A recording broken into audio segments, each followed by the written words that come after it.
बच्चियां जाती हैं, बच्चे जाते हैं, बुजुर्ग जाते हैं, तो वहां से उतरने के बाद, अमरनाथ पे दर्शन करने के बाद तुम इतने कमजोर क्यों हो जाते हो कि तुमको हेल्पलाइन की जरूरत पड़ती है? और उस देश में जहां तुम खुद 100 करोड़ हो और तुम्हारी आबादी यहां पर 80% है, तुम क्यों इतने कमजोर हो जाते हो जब अपनी आस्था को लेके, सकारात्मक आस्था को लेके तुम इतने बलवान हो? 10 बार बता चुका हूं, मुसलमानों को समझाया नहीं समझे, 10 बार पहले बता चुका हूं और अब बता रहा हूं, एक हो, टीका लगाने से शर्माओ ना। सरदार 7 मीटर की पगड़ी पहनता है, उसको प्रॉब्लम नहीं होती, उसे गर्मी नहीं लगती। आपने अपनी धोती छोड़ दी, आपने भारतीय संस्कृति का प्रतीक, आपने अपनी धोती छोड़ दी। क्यों छोड़ दी? बुरे लगेंगे क्या? सरदार तो पगड़ी में बुरा नहीं लगता, कॉन्फिडेंस में रहता है। मुसलमान तो ऊंचे पजामे में बुरा नहीं लगता, कॉन्फिडेंस में रहता है। लेकिन आपने अपनी संस्कृति छोड़ी, आपने अपनी धोती छोड़ी। रोज नहीं पहन सकते, महीने में एक बार पहन लो। ऑफिस जाओ धोती पहन के, तिलक लगा के, मॉल जाओ, शॉपिंग जाओ, शादी ब्याह पार्टी में जाओ, थिएटर में पिक्चर देखने जाओ, धोती पहन के जाओ और तिलक लगा के जाओ। अगर मैं हिंदू होता, रोज तिलक लगाता। यूं बात अलग है कि तिलक मुझ पर बहुत अच्छा लगता है, लेकिन जब मौका लगता है तब लगवाता हूं, और उसे तब तक नहीं मिटाता जब तक वो रूटीन में धुल ना जाए, क्योंकि मुझे तिलक लगा के गर्व महसूस होता है as an Indian, as a भारतीय। यार, आप तो हिंदू हो, सनातन धर्म को मानने वाले हो, आपके तो धर्म से ये भी चीज जुड़ी हुई है। हम तो चलो संस्कृति के नाम पर कभी कभी लगा लेते हैं, तुमको क्यों शर्म आती है? इस शर्म से हिंदू नौजवानों बाहर आओ।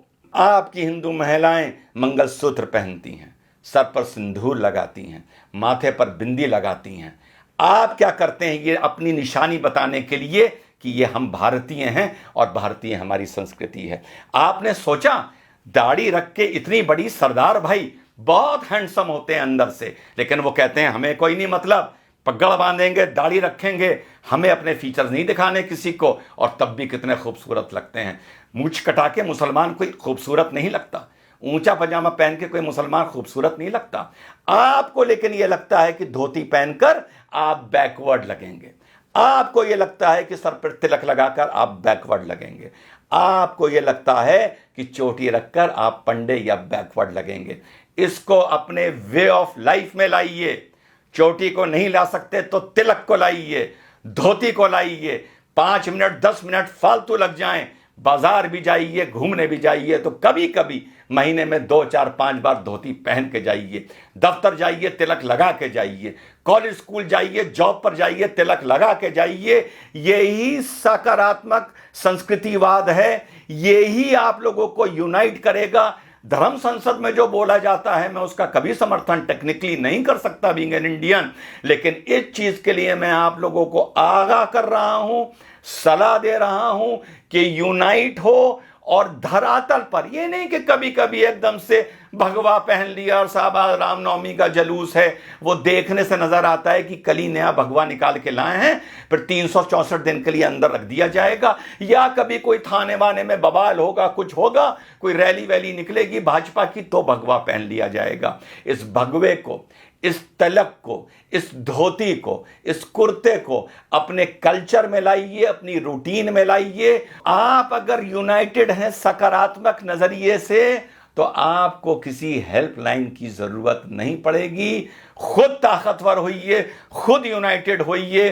तो संदेश मेरा यही है मेरे सनातन धर्म के मानने वाले साथियों, ज्यादा मैं नहीं बोल सकता, बतौर मुसलमान बोलूंगा तो तुम ही में से 10 खड़े हो जाएंगे ये कहने के लिए कि मुसलमान में ज्यादा ज्ञान आ गया है, ये ज्यादा हमें ज्ञान दे रहा है, और 10 खड़े हो जाएंगे ये बोलने वाले कि ये भड़का रहा है, और बाकी शायद चुप हो जाएंगे और मुट्ठी भर मेरी बात समझेंगे। और यही आप लोगों का आगे जाके 50-100 साल बाद पछतावे का सबब बनेगा। तो आप लोगों को मेरा यही संदेश है, सकारात्मक तरीके से यूनाइट करिए, सकारात्मक तरीके से अपनी संस्कृति को पुनः जीवित और पुनः पैदा करिए। तिलक को अपना वे ऑफ लाइफ बनाइए। बीच बीच में धोती कुर्ता पहनने को भारतीय संस्कृति की वो पोशाक है, उसे अपना वे ऑफ लाइफ बनाइए, मत शर्माइए। सिख नहीं शर्माता, मुसलमान नहीं शर्माता, तो हिंदू क्यों शर्माता है? हिंदू क्यों सोचता है कि मैं धोती कुर्ता पहनूंगा तो मैं बैकवर्ड लगूंगा? मैं धोती में बहुत अच्छा लगता हूं, मैं तिलक में बहुत अच्छा लगता हूं। जब भी जीवन में मौका मिलता है मैं धोती पहनता हूं, कुर्ता पहनता हूं और तिलक लगाता हूं।